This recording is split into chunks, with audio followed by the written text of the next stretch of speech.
And one thing about this matchup, when I talk about being on the play, Glistener Elf is just so much better on the play against a deck that is trying to commit not just creatures, but recursive creatures. You know, the Dredge deck is going to continue to represent the same prized amalgams. So if your plan is to Glistener Elf, you really want to be on the play before Erin's able to assemble some blockers in the form of, say, Narcomoeba.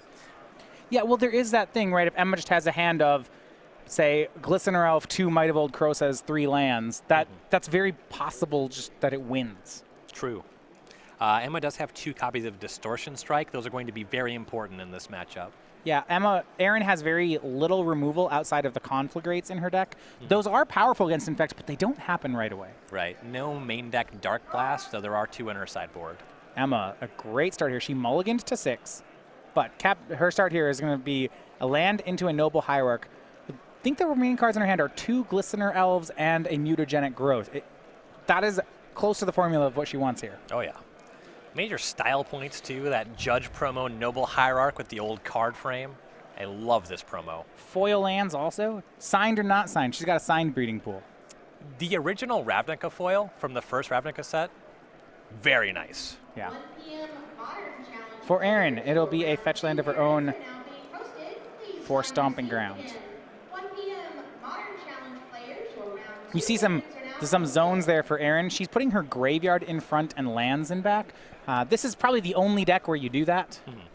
There's just so much information that matters that's going to be in the graveyard. Putting it in one pile, not really palatable, certainly from a coverage perspective.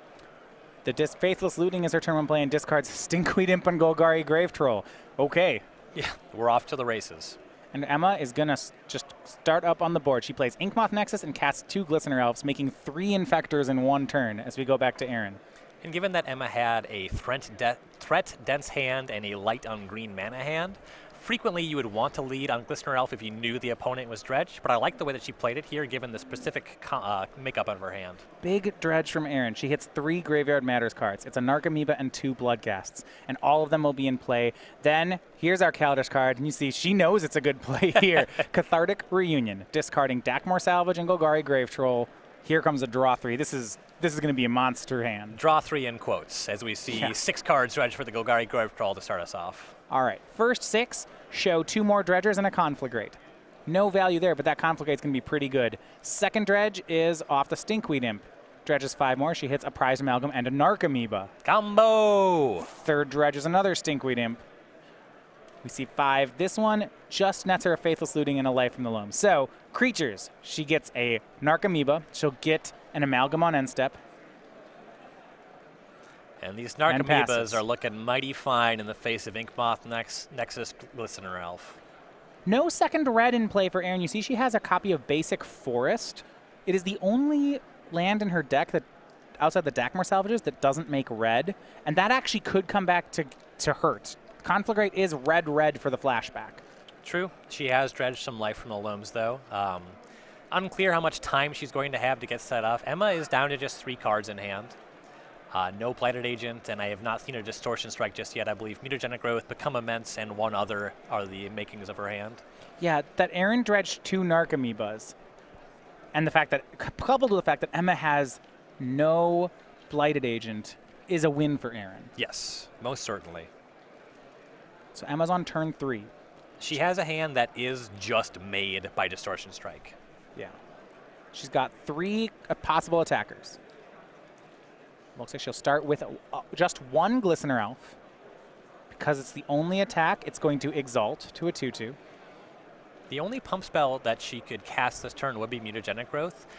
She has 3 potential attackers. 1 of them would get through, but given that it's not for that much damage and she would be trading with Narcomoebas, this would force Erin to double block to even propose a trade. I like just using this Exalted trigger to put some pressure on those blockers on Campbell's side.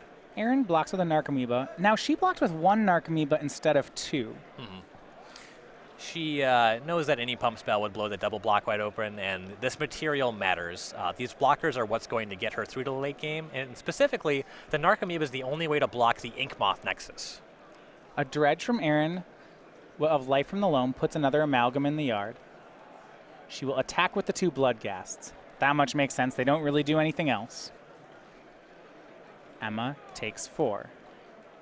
And if you were curious about the relative power level of Infect, if Emma's hand last turn was Mutagenic Growth, Become Immense, Erin was actually dead if she did not block. Just enough mana. Yeah, she can. Exactly enough mana to make that possible. So now Erin puts so Emma's down to 13. Then Erin makes the land drop. She gets basic Mountain. That's the double red she's looking for. She has a Conflagrate in graveyard. I believe 5 cards in hand, so could try to sweep up this board.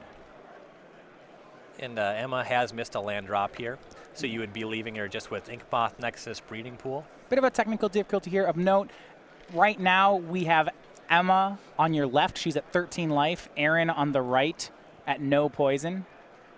We'll keep you updated on that one as we get the graphic back on the screen. Top men are on the job. Still in second main here for Erin Campbell. She has a Conflagrate that she's going to go for. Discards 1, 2, 3, 4, 5, all 6 cards in her hand, and we'll see how she wants to divide it up.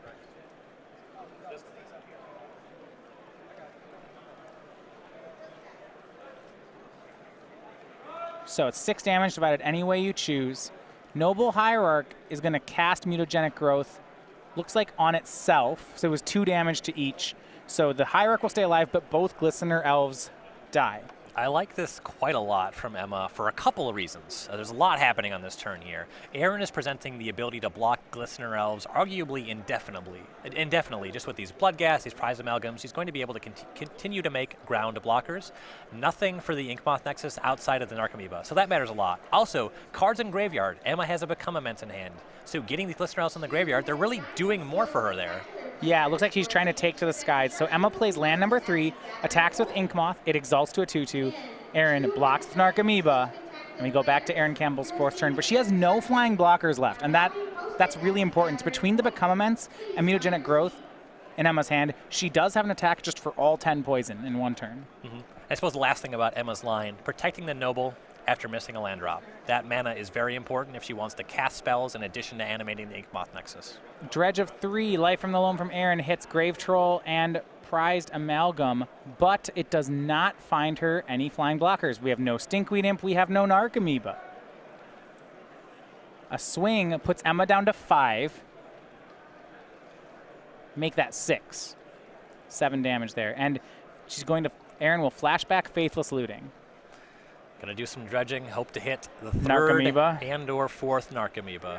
There we go. 6 in play, Conflagrate. There's a Narcomoeba on the first dredge. Huge hit for Erin Campbell. That's everything. And now that she has a Narcomoeba, it'll be Loam for 3 more. Not even Grave Troll. Land, 2 more. Those off the top of the screen. Not another Narcomoeba, though. Now has to discard 2. So Narcomoeba into play. There is going to be some delayed triggers on a Prized Amalgam, or 2 it looks like, and a pass. So now Emma's 10-point swing in the air has hit a hitch. There's a flying blocker, but she's going to have to try to win this turn. I don't think she can block all these creatures if Erin untaps. I mean, Erin has a Conflagrate, right? Right. It's going to take a Distortion Strike from Emma here. She cannot win this game defensively. 2 copies of Distortion Strike in the deck, that is what she needs. Emma goes down to 5. She sacrifices Fetch Land on the end step. Her hand is Mutagenic Growth Become Immense. There's no poison on Erin. Emma gets Dryad Arbor. If she can find Distortion Strike, strike for blue, activate Inkmoth, swing, growth. Yeah, it still works. It's lethal. Emma handy. Does she play it, though? 2 copies, it looks like. What a draw they would be right now. All right, big top deck here for Handy. This is the game. Noble Hierarch, the draw. Okay, so it's not it. Now the question is there any way she can survive? She did fetch Dryad Arbor, so she's trying to cover her bases if there is a line where she has to block. I think she just has to give up too much material. There's 3 Prized Amalgams on the other side, a couple Bloodghasts, Narcomoeba. Yeah, there's no way for her to not make this lethal. The part that gets me is what Erin can do is cast Loam, get back 3 lands, get that basic mountain in her yard, and conflagrate away all the blockers, or maybe Emma's life total. Yep. This is just Emma double-checking, making sure there's nothing she can do. She can cast the Noble technically as another blocker. However, all of her mana sources from that point are creatures, so she cannot use them to make another blocker with the Inkmoth Nexus. She would actually have to tap a different blocker in order to put that online. Yeah, she may just even be dead to conflagrate on its own with no attackers. Right. I suppose she can swing and maybe Erin doesn't block. That's maybe Erin doesn't attack. Yeah. We're looking at lines like that. Noble Hierarch and pass from Emma. She missed the draw, so now we're back to Erin. She's looking to go for the kill here. She's got Emma down to 5. And this is the kind of position where you might somehow catch a less experienced player. You know, Emma's dead to rights, but by not conceding, you put pressure on your opponent to actually make the game-winning play. Erin's having none of it. Here's the lethal attack. Draws, swings, everything. Game 1, over to Erin Campbell with Dredge in a tightly fought match there. And, you know, I want to go back to it. The part where I felt that Erin pulls ahead is still the card Cathartic Reunion. If that's Tormenting Voice, I'm just not sure she wins that game. Doesn't go nearly as deep. Maybe doesn't find enough cards to find that third Narcomoeba. Right, she needed to get deep enough in the deck to get the third Narcomoeba. Put her 5 cards back, maybe it doesn't work. Yeah, that's a really good point. We're going to go look at the sideboard. So Emma Handy down a game. Team Next Ridge Nexus player. Looking at her sideboard, she has 3 copies of Kitchen Finks, a Wild Defiance. Now these are these are in the sideboard. A Nissa Voice of Zendikar, 2 Spell Pierce, a Dispel, 2 Dismember, 2 Nature's Claim, 1 Viridian Corruptor, and 2 Twisted Image. I don't even see any graveyard hate here. No, there's nothing as far as that. Not messing around with Grafdigger's Cage or Leyline of the Void. You would realistically have to use 3 or 4 sideboard slots on that. Emma is just trying to be the aggressor in this matchup. She wants to find that Blighted Agent or that Twisted Image that did not show up in Game 1 because she could have probably won that game had she drawn either of those cards. So the game plan is to either get out in front with Glistener Elf or Inkmoth Nexus or just have an unblockable threat. The only sideboard card she might be looking at here is a 2 Spell Pierce because Conflagrate can be a really big issue. So I want to go back. I have a question about this matchup for you. That game, Emma's keep on 6 was a Noble Hierarch and 2 Glistener Elves. And I know in general in Infect you're supposed to lead on Noble Hierarch. It's usually the stronger play. In this matchup, is there merit to just leading actually on Glistener Elf and then just doing something like turn 2 Noble Hierarch, Mutagenic Growth my Elf? The biggest problem with that was that Emma did not have additional green mana. So the Noble Hierarch was facilitating her access to a lot of her spells, and that Noble, that Glistener Elf is not ending the game on turn 2. It's probably not connecting for another point of damage. So the ability to potentially top deck Blighted Agent and leave up green mana for a pump spell, say a Vines of the Vastwood, say if Erin were to have a Conflagrate as early as turn 2, which is a very real possibility for Dredge, I think she's hedging against more realistic and more problematic outcomes. It was that, yeah, she never connected once, so. Right. Okay. That makes a lot of sense. On Erin's side of the board, though, she is ready for this matchup. Oh, my. This is, okay, 3 Ancient Grudges, not those, but let's look at these other hits. 2 Collective Brutality, 2 Dark Blast, 3 Engineered Explosives, 2 Golgari Charm, 2 Lightning Axe. I could see her boarding in any number of these cards. Literally every card but Knot of the Bone is a possibility. Ancient Grudge specifically deals with Inkmoth Nexus, so put 1 or 2 of those in the deck, you'll flip over them, it's a free roll, that's fine. Collective Brutality can hit a creature and get a spell out of Emma's hand. This card's great. The 2 Dark Blasts, phenomenal. Everything Emma's doing has 1 toughness. Explosives is a little slow, it's fine. Might not have enough cards here. Charm, Axe, reasonable. So players getting ready here for Game 2 between Emma Handy and Erin Campbell. Over at StarSeedGames.com, of course, we want to tell you about StarSeedGames.com Game Night. That's, of course, our promotion that's been going on all year long at stores around the country. So you can win exclusive tokens and pins just for playing in the Magic tournaments that you'd normally play in. So for this month, it's going to be the Hedgehog pin. This is the one that we're wearing on our jackets. You can win that, the copy of that pin, or the tokens just by playing at a store near you. Next month, get out and go ahead and get the Mole Warden. This is the 2/1 Cleric, your Heliod token, or it could even be your Soul Warden. It's kind of just cute all around. And we can show you now the one coming up in December, and that is going to be Fintuition. This is the the whale here of a 6/6. When it dies, you get a 9/9. This is great. Also kind of what I like is the throwback to the Tempest card, Intuition. This is pretty great. Intuition is just right up your alley. You're actually supposed to find 3 cards with the same name when you play Intuition. That's Frequently, just yes. It's just always the 3-mana tutor. Can't do that in Cube. Tutor for any card, put 2 more copies of it in the graveyard. It's pretty great. Force of Will, Show and Tell, High Tide, Time Spiral, Any? Emrakul, Yeah, that one's worse. Gristlebrand. Some of these are worse than other ones. Accumulated Knowledge. That one's sweet. Ooh, I love me an AK. I actually think that Take Inventory, this is not really relevant to Modern, but I think it's among the most underrated cards in the Standard format currently. And Yeah. you look at it and you compare it to Accumulated Knowledge, Sorcery Speed, you can't count your opponent's ones, which, by the way, makes the mirror match miserable. Sure. But a 2-mana draw 3, a 2-mana draw 4, I've won a lot of games with 10 cards in my deck in this format. Sleeve up Take Inventory. This card's great. See, I'm still back on Fintuition. I want to go. I want best, favorite cards to Intuition for. Dream Halls. Sure. Put it down. Get 3 of that. Usually you can untap and win. Omniscience. Sometimes I like the fun ones where it's like Bloodghast, or something where it's like really Sure. cheaty. I know that Glenn Jones likes to entomb a Bloodghast. Buried alive, 3 of them. We're underway with Game 2. Emma Handy back on the play. This time it's Erin that's on the mulligan to 6. Though from Dredge that can sometimes mean very little. Yep. Emma with no turn 1 play. If that's happening, I would think she's got a Blighted Agent hand. Or an Inkmoth Nexus.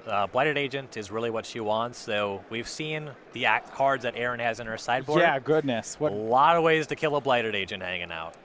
Yeah, Golgari Charm, Dark Blast, Collective Brutality, Lightning Axe.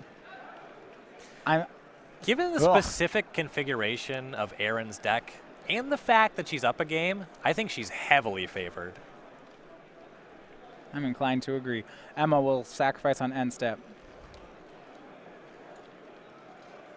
I suppose the card Wild Defiance, if Emma Handy can get it down, is a real strong move. It blanks all these removal spells we're talking about. Except for Golgari Charm. Except for Golgari Charm, goodness. Yeah. And Engineered Explosives, never mind. Doesn't even... These two are friends. I might just take the opportunity to go get lunch together. Dredge can miss. It can swing and miss. Absolutely. And there's a danger here. So if you note, Erin fetched for a Shockland. She fetched for turn 1 Blood Crypt and then didn't play anything. So this is something that I think not enough players do against Infect. Even if you have nothing, just do this. Just play an untapped Shockland. What could it possibly cost It's you? life points. Yeah, that we don't... Infect doesn't use those too often. Yeah. I think that Erin does have something. I think she has Dark Blast. She has Dark Blast, yeah. But, just do it anyway. You see, you're going to go ahead and crack another fetch land. Gets basic Mountain. There's a Pendelhaven in play for Emma, though, so if she waits until turn 3, she can insulate her creatures from something like Dark Blast. And now Campbell will set up Faithless Looting. So first spell of the game's Erin's.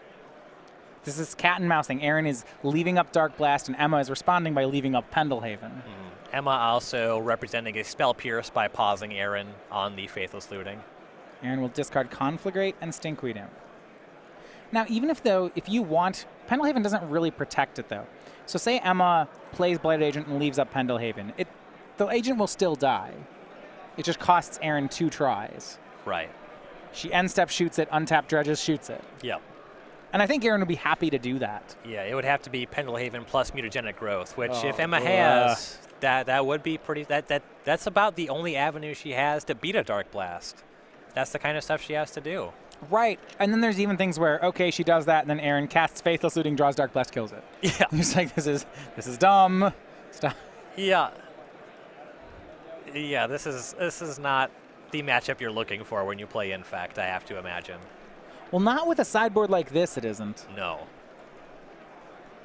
And given the fact that everybody's talking about Blossoming Defense, it's not a secret. No one's coming in this. It just won the Classic. Right. Everyone knows that Infect is so much better. I like the approach from Campbell here. I want to beat Infect. Here's all the cards I can play against them. See, what I'm going to say, I think it's because both Emma Handy and Jadine Clomparens are playing Infect. Sure, she wants to beat her car. Yeah. Nissa, Voice of Zendikar from Emma. This one's out of the sideboard. It's a one of. Okay, that's spicy. Sure. There's a lot of removal. She knows about it. Emma shows off her new custom Emma Handy token from Inkland Customs. But we're going to have her use a plant here, a little clearer for this coverage. round at least, yeah. Makes a 0/1 plant. So Emma, to play around these removal spells takes a different tact. And this might even work. In order to hold up this Dark Blast, Erin has really stunted her own gameplay. Right? On turn 3, this is a pretty weak opening for Dredge. Well, things can really snowball from here. She hasn't stopped herself that much, especially because Emma doesn't have any graveyard hate. Yeah, she dredges Stinkweed Imp, 2 prized amalgams in the yard, but no Narcomoeba, no Bloodghast, so right now the zombies will stay dead. It'll take a little bit of time, though. I spy a Cathartic Reunion. She casts that. It's really unlikely that these zombies don't get triggered. Yeah, and she made her land drop for this turn because she wants to continue to represent Dark Blast, which I think is smart, though it will cost her a potential Bloodghast trigger on this turn. So how about that Cathartic Reunion card? She's going to play it, discarding 2 Stinkweed Imps. First dredges for 5. It gets her Ancient Grudge, Golgari Grave Troll, and Bloodghast. Second dredges for 5. It's got another Bloodghast in it. There are some builds of Vintage Dredge that splash Ancestral Recall. Cathartic Reunion might just be better in the archetype. On the 15th and final card, Erin hits. She gets Narcomoeba. That's going to trigger both those prized amalgams. Now, she'd already made her land drop, so the Bloodghasts will stay dead for a turn. She saw so many cards because of Cathartic Reunion, though. The odds of missing a Narcomoeba... She milled 15, you're right. She's probably going to hit Narcomoeba. It's 50-50. She does or she doesn't. Yeah. It's probably somewhere in the 70% that she hits a Narcomoeba. Even better.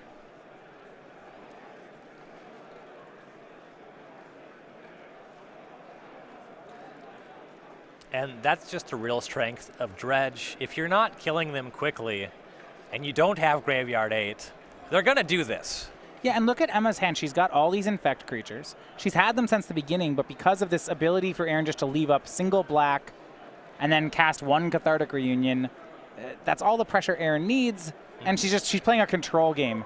I mean, a 2-mana card that says, like 2 mana, mill 15, put 7 power into play, that's dumb. That's not remotely reasonable. And Emma has to start forcing some action because it won't take long for Erin to actually start closing the game. Issue is, you see that Conflagrate hanging out in Erin's graveyard. She has to force a lot of action. So Glistener Elf cast by Emma, and then she -2s the Nissa to put counters on her creatures. Erin will Dark Blast, and in response, Emma Pendelhavens. It's an interesting line there by Erin. She's actually just expending the Dark Blast to force Emma to tap a mana. Yep. And, she'll be able to on the following turn, if she has another untapped mana source, potentially Dark Blast and Conflagrate. This deck's dumb. Emma passes. Leaving a blue man up, perhaps representing Spell Pierce. She's got 2 in the sideboard. And she did try to represent it earlier in the game on that Faithless Looting that she paused Erin on. Erin dredging a Life from the Loam, it looks like. Idea most likely to get more cards in hand to make a bigger Conflagrate.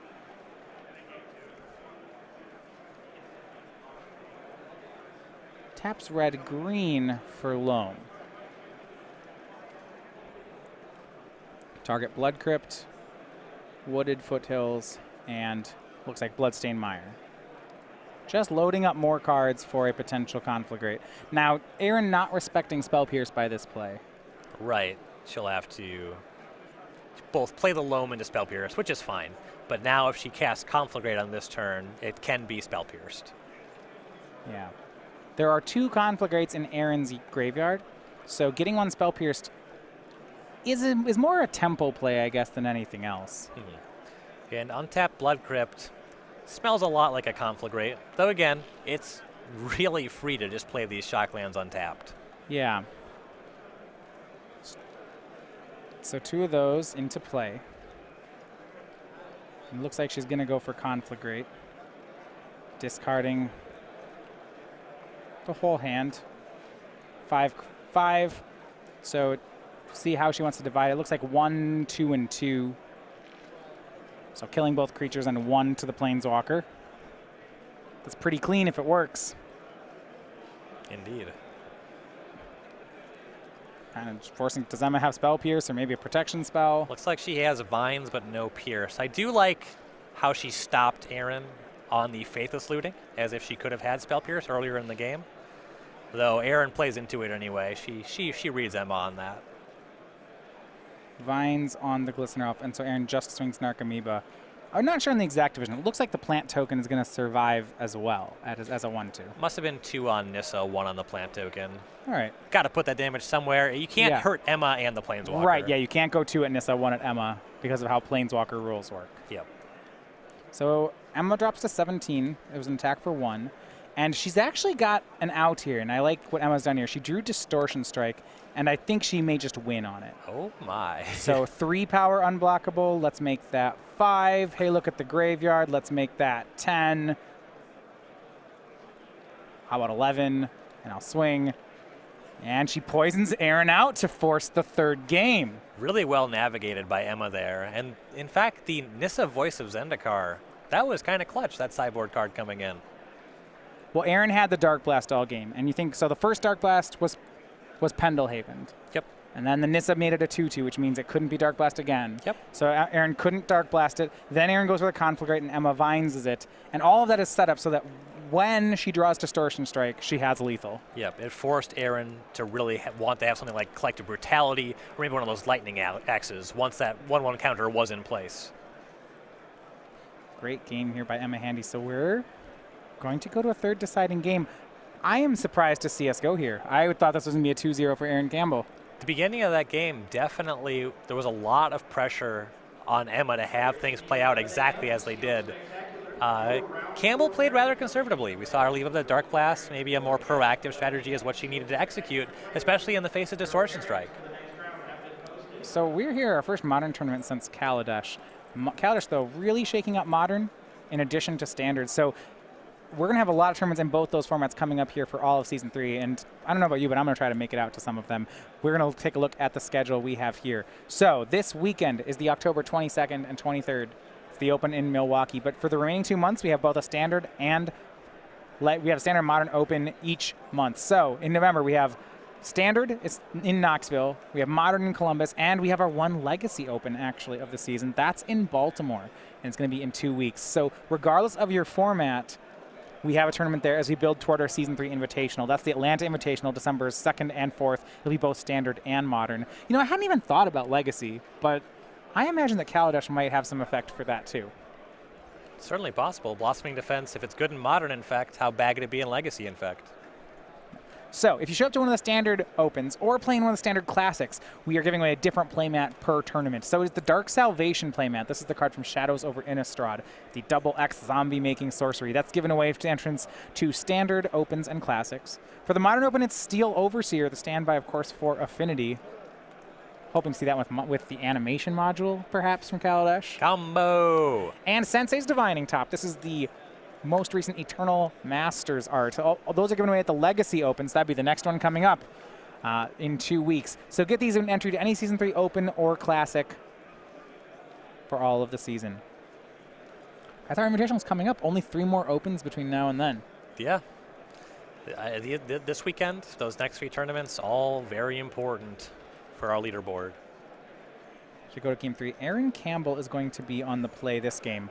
For Emma Handy, the player from Next Ridge Nexus, she's from Asheville, North Carolina, the 24-year-old, still looking for her first Open top 8. I would say one of our strongest players here on the tour this season who has yet to break into the top 8. Yeah, we don't really have the best player without an Open top 8 conversation. Emma's name certainly in the running. Yeah, she's very close to the top of the list on that one.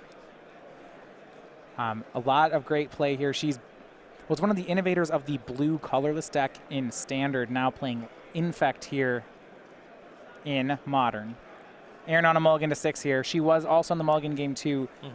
I didn't feel like that punished her, though, in Game 2. Her deck was doing what it wanted to do. When it comes to mulliganing is a privilege. If you have a bad 7-card hand, you'd rather play a medium or a good 6 almost every time. And Dredge is a deck that certainly gets to mulligan. One Cathartic Reunion just is so much card advantage that after you play one, it doesn't feel like it matters how many cards you started with. Yeah.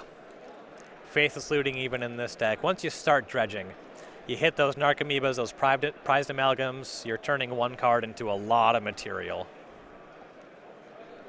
Erin took a mulligan to 6 here. Okay, so Emma was actually still deciding. She decided to keep her 7. It was close, though. So now Erin will evaluate her 6. Emma does not have to make her decision.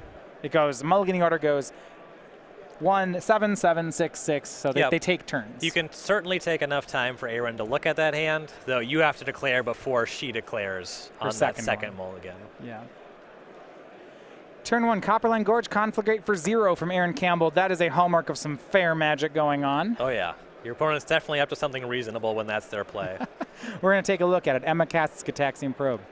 Collective Brutality, Stinkweed Imp, Bloodghast, and a Mountain. This is not a good hand from Erin. This hand is the swamp short of being excellent. Well, right now, nothing is castable in any... I guess turn 2, she can Conflagrate and pitch her hand, which that's real, She can start dredging the Stinkweed Imp that way. She would love her spell to be Collective Brutality, though. She wants Emma to play Noble Hierarch or Glistener Elf and to top deck a Swamp. Yeah, she's not going to do that now. I would not play Glistener Elf into this. I'd say, if you're going to Conflagrate me, you're going to Conflagrate my face for 3, and you're going to like it. Erin doesn't have any black mana. Yeah, land go. Cards in graveyard are a resource for Emma as well. She does play Become Immense, though, yeah, we see her commit no creatures here. She'll pass. I'm wondering if she was going to pitch her hand there. Erin reveals her top deck, Copperline Gorge, not the land that Emma saw. Emma fetching on end step. Down to 17. This one is the new art breeding pool. Also, we have some of both in Emma's deck. So I don't want to be mean-spirited because the Dissension art is dramatically more expensive in foil than the reprint, but having a mismatch, a little tacky. I think biodiversity is very important in nature. I think that Emma actually does this stuff intentionally. It would not surprise me if she had 2 Dissension foils and was on this plan. I like the level of troll that it's on. You have very expensive cards, and then you mismatch them. It's just the right amount. Oh, yeah. If she could find a way to whiteboard her foils.